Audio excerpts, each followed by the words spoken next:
सबको जय मसीह की। मैं जसपाल एक बार से फिर आप लोगों के सामने परमेश्वर का वचन लेकर उपस्थित हूँ। आज का मेरा टॉपिक है आग की ज्वाला को ठंडा किया। इब्रानी की किताब अध्याय 11 वचन 34 में आप लोग मेरे साथ पढ़ सकते हो। परमेश्वर का वचन कहता है कि आग की ज्वाला को ठंडा किया, तलवार की धार से बच निकले, निर्बलता में बलवंत हुए, लड़ाई में वीर निकले, विदेशियों की फौज को मार भगाया। तो उसमें ए पार्ट पर मैं फोकस करना चाहता हूँ जिसमें लिखा है कि आग की ज्वाला को ठंडा किया।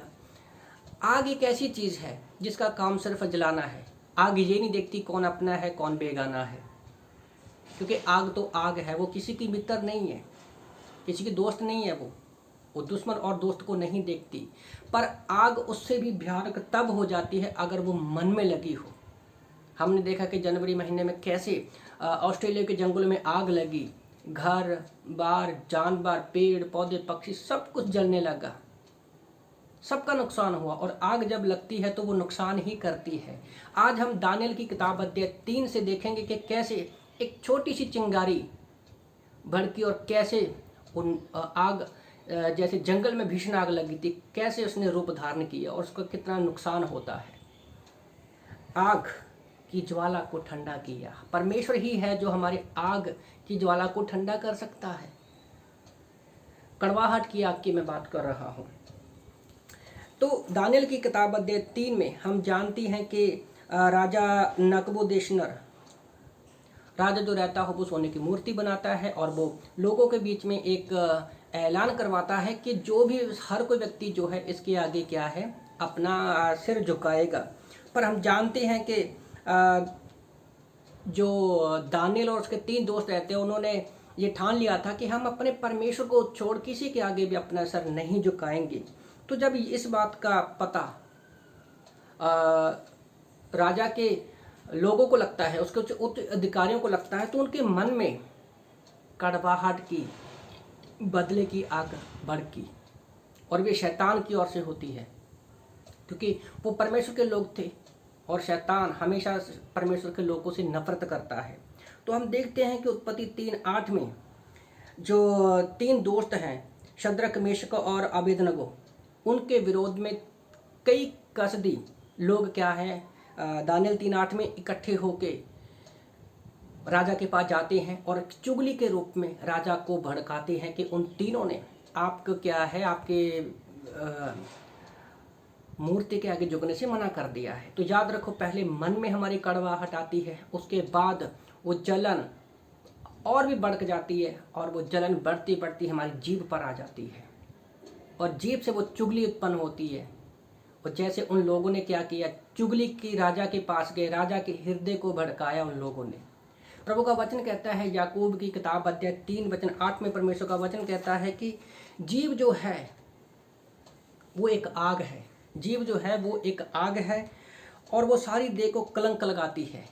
तो देखो, हम क्या है, जुबान से चुगली करते हैं, लोगों पर कलंक लगाते हैं, दोष लगाते हैं, और वो हमारे जीवन रूपी गति में भी आग लगाती है, जो कि अभी उन 3 दोस्तों की जिंदगी में लगने वाली थी और नरक कुंड की आग से भी जलती रहती है।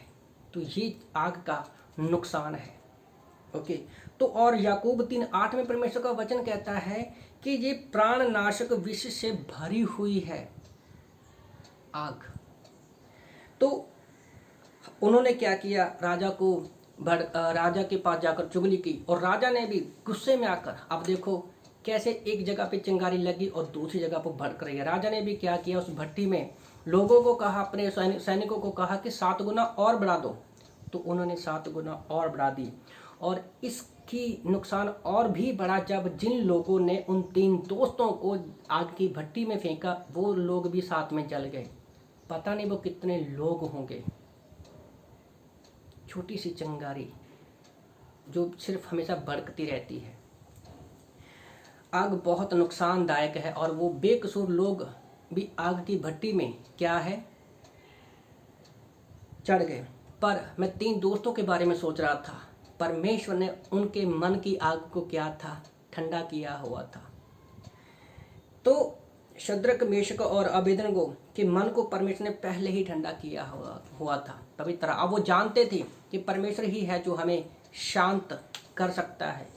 अंदर की जलन कड़वाहट की आग से और बाहर की आग से हमें वही बचा सकता है। ये चीज़ उन्होंने राजा को भी बोल दी थी कि हमारा परमेश्वर जो है हमें आपसे के हाथ से भी बचा सकता है, क्योंकि वो जानते थे इब्रानी की किताब अध्याय 10 वचन 30 के अनुसार कि बदला लेना, पलटा लेना और अपने लोगों का न्याय करना परमेश्वर का कार्य है।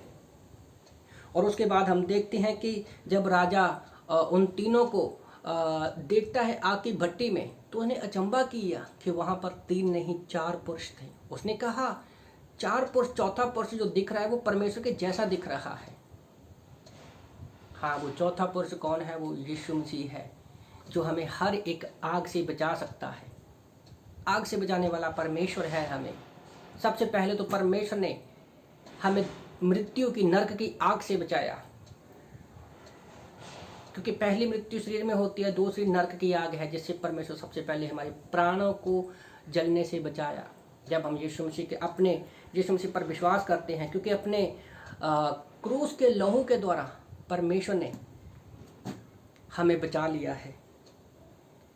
और आज मैं आप लोगों को बताना चाहता हूं कि आज परमेश्वर ने हमें पवित्र आत्मा दिया है, वचन दिया है कि हम कड़वाहट, जलन जो ऐसे शैतान की ओर से हैं, उनको हम ठंडा कर सकते हैं वचन के द्वारा। पवित्र आत्मा की अगुवाई में जब हम चलते हैं, वचन में बने रहते हैं।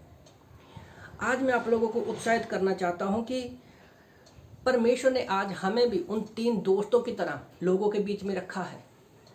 हमारे भी बहुत सारे दुश्मन हैं जो हमें भड़काना चाहते हैं, हमें जलाना चाहते हैं, पर याद रखो, हमें याद रखना है मत्ती की किताब अध्याय 5 वचन 13-14 के अनुसार कि परमेश्वर ने हमें उन लोगों के बीच में एक ज्योति की तरह रखा है। आग तो हमारे अंदर भी है, पर हमें आग का इस्तेमाल करना है परमेश्वर की ज्योति को लोगों के बीच में रोशनी करने के लिए।